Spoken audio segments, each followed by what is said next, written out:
पुढची एक ब्रेकिंग बातमी 24 सप्टेंबरला बार्शी तालुक्यामध्ये 2 शेतकऱ्यांनी आत्महत्या केली आहे। अतिवृष्टी आणि कर्जबाजारीपणाला कंटाळून आत्महत्या केल्याचा दावा त्यांच्या कुटुंबियांनी केला आहे। दहिटणे गावामधील शेतकरी लक्ष्मण गौसाने यांनी गळफास घेतलाय, तर कारी गावामधील शेतकरी शरद गंभीर यांनी सुद्धा गळफास घेऊन आत्महत्या केली आहे।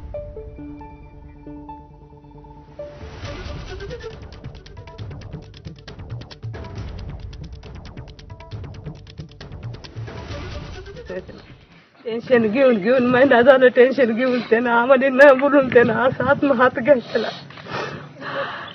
त्याने लेकरा बाळाचा आई बापाचा कुणाचा विचार केला नाही, त्याच्या जीवाचा विचार केला नाही। आधार नव्हता त्याला, कुणाचं कशाचं नोकरी चाकर कोण नव्हतं, आमच्या घरात सगळं एकट्यावर होतं।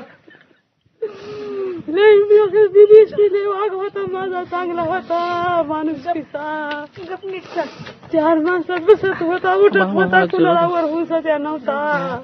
जवळपास 10-12 लाख रुपये कर्ज आहे म्हणत होते।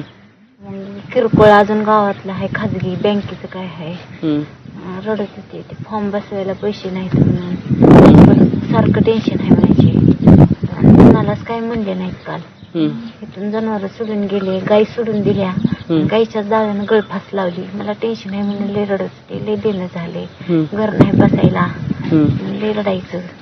मला नाही कुठलंच मागं पुढं काय नाही। पेरूला फॉर्म बसवायला आले तर काय पाऊस सुरू ना, सगळ्या आळ्यानं खाऊन टाकला ते पेरू 15 दिवस झालं आणि विषय त्याचा काही नाही। त्याच्यामुळे टेन्शन घेऊन त्याने हे प्रकार केला सगळा। त्यांच्याकडे चिठ्ठी पण होती म्हणे, काय होतं चिठ्ठीत नेमकं?